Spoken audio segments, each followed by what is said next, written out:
Welcome to ISL enabled virtual lab of CSIR. मैं हूँ जिज्ञासा और आज मैं आपको मिलवाने जा रही हूँ CSIR नीरी के वैज्ञानिक डॉक्टर प्रकाश कुंभारे सर से, जो हमें एनवायरमेंटल इम्पैक्ट असेसमेंट से संबंधित कुछ जानकारी देंगे और उससे जुड़े कुछ रोचक अनुभव हमारे साथ साझा करेंगे। तो आइए शुरू करते हैं पॉडकास्ट नीरी के वैज्ञानिक के साथ। एनवायरमेंटल इम्पैक्ट असेसमेंट किसे कहते हैं?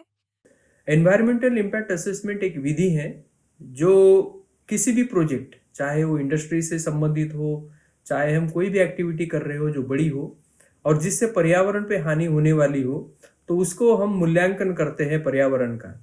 तो मूल्यांकन कब किया जाता है? जब किसी भी इंडस्ट्री को हम लगाते हैं, स्थापना करते हैं, तो उससे पहले, इंडस्ट्री अगर स्थापित हो गई तो उसके दौरान, और इंडस्ट्री का अगर एक्सपेंशन हो रहा है, उसकी क्षमता भी बढ़ानी है या कोई भी एक्टिविटी करनी है, तो भी हमें एनवायरमेंटल इम्पैक्ट असेसमेंट करना पड़ता है, ताकि पर्यावरण पर पड़ने वाले प्रभावों को हम भली भांति जान सके और उसके अनुसार हम एक्शन ले सके, कार्रवाई कर सके, पर्यावरण सुरक्षित करने के लिए, पर्यावरण को बचाने के लिए।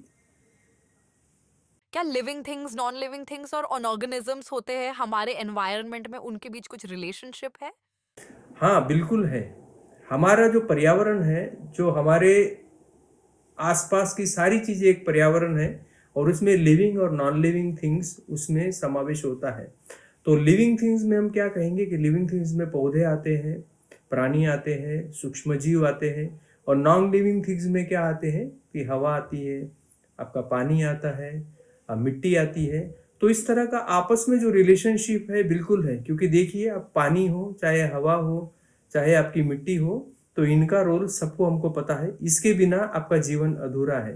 तो लिविंग थिंग्स और नॉन लिविंग थिंग्स हमारे पर्यावरण में जो है, इसमें एक रिलेशनशिप डेफिनिट है, और इस रिलेशनशिप को हम एक इकोसिस्टम कह सकते हैं। क्योंकि लिविंग थिंग्स जो है, जो सजीव होते हैं, वो निर्जीवों पर भी निर्भर करते हैं, जैसा मैंने ऑलरेडी बताया कि पानी हो, मिट्टी हो, या फिर आपकी हवा हो। तो ये हमारे अभिन्न अंग है जीवन की। तो लिविंग थिंग्स और नॉन लिविंग थिंग्स में डेफिनेटली एक रिलेशनशिप है। इकोलॉजी एंड एनवायरनमेंट में क्या अंतर है? इसे हमें समझना पड़ेगा। जैसे मैंने पहले बताया आपको कि एनवायरनमेंट, पर्यावरण, हमारे चारों ओर जितने भी आसपास की चीजें हैं, सभी पर्यावरण है।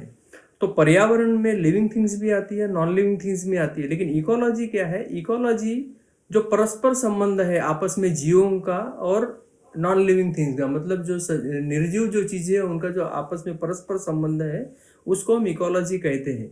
बिना पानी के, बिना वायु के, बिना हवा के, बिना मिट्टी के जी नहीं सकते। लेकिन सजीवों का सजीवों से भी रिलेशनशिप है। जैसे हम कहेंगे फोटोसिंथेसिस एक प्रक्रिया है ना, तो वो सजीवों से, मतलब वहां पे आप देखेंगे कि जो कार्बन डाइऑक्साइड है, हमारे पौधे जो एब्जॉर्ब करते हैं और ऑक्सीजन छोड़ते हैं, और ह्यूमन बींग्स हम ऑक्सीजन लेते थे। फोटोसिंथेसिस मतलब लिविंग थिंग्स और लिविंग थिंग्स के बीच की प्रक्रिया हो गई। यदि हम दूसरी प्रक्रिया देखेंगे तो इरोजन जिसको हम कहते हैं, जैसे मिट्टी है, जैसे मिट्टी होती है तो इरोजन, जैसे मिट्टी का रिसाव होता है, तो जिसको हम कहते हैं, तो वहां पे आप देखेंगे कि हवा, जो निर्जीव जो चीजें हैं, जैसे हवा है, तो हवा से मिट्टी का बहना तो एक पर्यावरण के लिए वो मतलब हानि का संदेश देता है। तो इस तरह से, तो मतलब सजीव सजीव का भी रिलेशनशिप है, सजीव निर्जीव का भी रिलेशनशिप है। तो इस तरह से एक मतलब इकोलॉजी एंड एनवायरनमेंट में डिफरेंस है। तो हम इकोलॉजी उसको कहते हैं जहाँ पे आपस पर निर्जीव सजीव इनका आपस में परस्पर संबंध होता है, या फिर सजीव सजीव का। एनवायरनमेंट हमारे जो सभी चीजें आती है उसमें, मतलब उनको डिफ्रेंशिएट नहीं करते। तो ये है डिफरेंस। एनवायरमेंटल डिग्रेडेशन से आप क्या समझते हैं?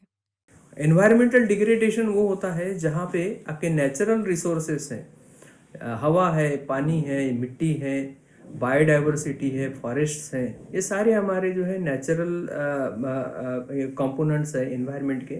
तो जब कोई हम इस तरह की प्रक्रिया करते हैं, या जिस तरह का हम व्यवहार करते हैं, या कोई एक्टिविटी करते हैं जिससे इन तत्वों को, जैसे हवा, पानी, वायु, क्योंकि देखिए अब पहले प्रदूषण नहीं था। जब इंसान आया जमीन पर, इंसान ने जब जन्म लिया, तो तो जब उसने अपनी एक्टिविटी शुरू की, डेवलपमेंट विकास की प्रक्रिया पर गया, तो बहुत सारी तब्दीलियाँ, बहुत सारे परिवर्तन आने लगे। तो हवा में भी परिवर्तन आया, मिट्टी में भी आया, पानी में भी आया।